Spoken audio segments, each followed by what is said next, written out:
Dan selanjutnya kita lanjutkan yang kedua, ada pertanyaan mengenai cara agar menambah iman. Mohon nasihatnya untuk kami para istri agar tidak masuk ke dalam mayoritas penduduk api neraka, Ustaz. Dosa seperti apakah yang menyebabkan kenapa para wanita banyak di neraka? Mohon penjelasan dan nasihatnya. Alhamdulillah wassalatu wassalamu rasulullah.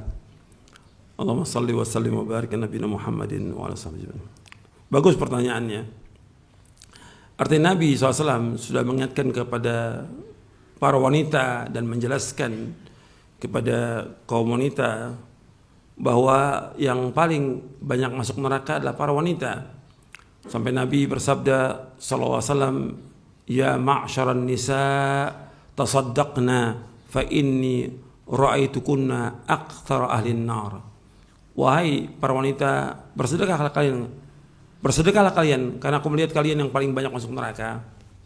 Kemudian ada seorang sahabat bertanya, "Ya Rasulullah, apakah kami ini kufur?" Karena Nabi menyatakan yakfurna, mereka kufur. Apakah kami ini kufur? Arti kufur keluar dari Islam? Tidak. Yakfurna al-ashir, kata Nabi SAW. Mereka kufur kepada suami. Kalau seandainya suami itu berbuat kebaikan sepanjang dia berumah tangga, apa setahun, 5 tahun, 10 tahun, 20 tahun, atau lebih daripada itu, kemudian ada kesalahan dari suami itu, maka si perempuan mengatakan, engkau belum pernah berbuat baik kepada saya. Ini nas, hadis Nabi ini, sahih riwayat Bukhari dan Muslim. Jadi si perempuan mengatakan, engkau belum pernah berbuat baik kepada saya. Dia mengatakan demikian. Ini kufur, kufranul ashir namanya, kufur kepada suami. Jadi diantara sebab wanita itu dia masuk neraka, yang pertama kali Nabi sebutkan bahwa wanita itu fitnah. Kata Nabi dalam hadis yang sahih yang diriwayatkan Bukhari Muslim, "Ma taraktu ba'di fitnatan hiya adarru rijal nisa." Tidak aku tinggalkan fitnah yang lebih berbahaya bagi laki-laki dan wanita. Muttafaqun alaih. Wanita fitnah. Kemudian juga ketika dia menikah, kewajiban dia untuk taat kepada suami. Ketika dia tidak taat, tidak nurut kepada suami, maka ini yang membawa dia ke neraka. Mesti dia bersyukur dengan dia punya suami, dia bersyukur. Kewajiban dia taat, nggak berat. Kewajiban wanita nggak berat, nggak ada jihad bagi dia, tidak ada jihad, tidak ada perang bagi wanita. Kewajiban dia artinya mengurus rumah tangga. Nggak ada kewajiban wanita cari nafkah, nggak ada. Yang wajib cari nafkah siapa?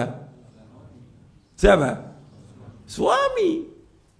Allah berikan laki-laki kelebihan. Ar-rijalu qawwamuna 'alan nisa bima faddalallahu ba'dahum 'ala ba'd wa bima anfaqu min amwalihim fas-salihatu qanitatun hafizatun lil ghaibi bima hafizallah.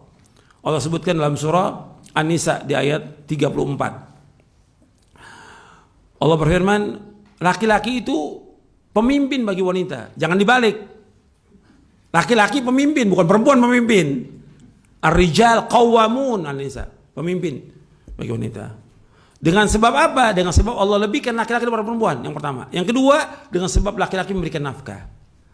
Kemudian Allah sebutkan fas-salihat, perempuan yang soleh, yang bagaimana? Qanitat. Apa qanitat? Dijelaskan dalam tafsirnya, muti'atun lillahi wa li azwajihin. Perempuan-perempuan yang qanitat, arti perempuan yang taat kepada Allah dan taat kepada suami. Dia taat kepada Allah, maka kewajiban dia taat kepada suami.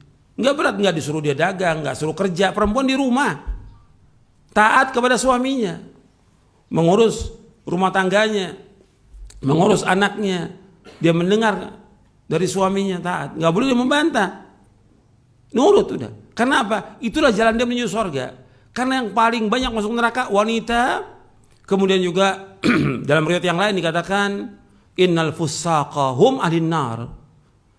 Sesungguhnya fusak itu mereka ahlin nar. Mana al-fusaq ya Rasulullah? Siapa ya orang yang fasik itu ya Rasulullah? An-nisa, perempuan. Bukankah mereka itu adalah ibu kami, saudara kami, anak kami perempuan itu? Iya. Tapi mereka apabila diberikan sesuatu tidak bersyukur kepada suami. Apabila mereka dapat cobaan dan ujian mereka enggak sabar. Itu wanita. Maka dikatakan oleh Nabi SAW, fusaq. Mereka adalah orang-orang yang fasik. Makanya hati-hati bagi wanita taat. Dan itu jalan dia menuju surga dengan taat pada suami, nurut pada suami, jangan membantah. Jangan kurang ajar kepada suami. Itu yang membawa dia ke neraka. Dia harus taat pada suami, ikut apa kata suami. Karena itulah jalan dia menuju surga. Mudah, nggak berat. Redonya suami kalau dia meninggal akan membuat dia masuk surga selama dia taat. Kan Nabi bersabda dalam hadis yang hasan yang diriwayatkan oleh Imam Ahmad dan juga Ibnu Hibban. Nabi bersabda SAW, "Idza shallatil mar'atu khamsaha wa shamat syahraha wa hassanat farjaha wa ata'at ba'laha dakhalatul jannah min abwabil jannati sya'at." Apabila seorang wanita itu salat yang 5 waktu, dia puasa di bulan Ramadan, dia menjaga kehormatannya, dia jaga pakaiannya dengan sempurna.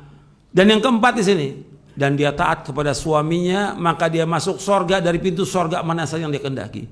Enggak berat itu, 4. Salat yang 5 waktu, puasa Ramadan, menjaga kehormatan dan taat pada suami, maka dia masuk surga dari pintu surga mana saja yang dia kehendaki. Maka dia harus bersyukur ada suami.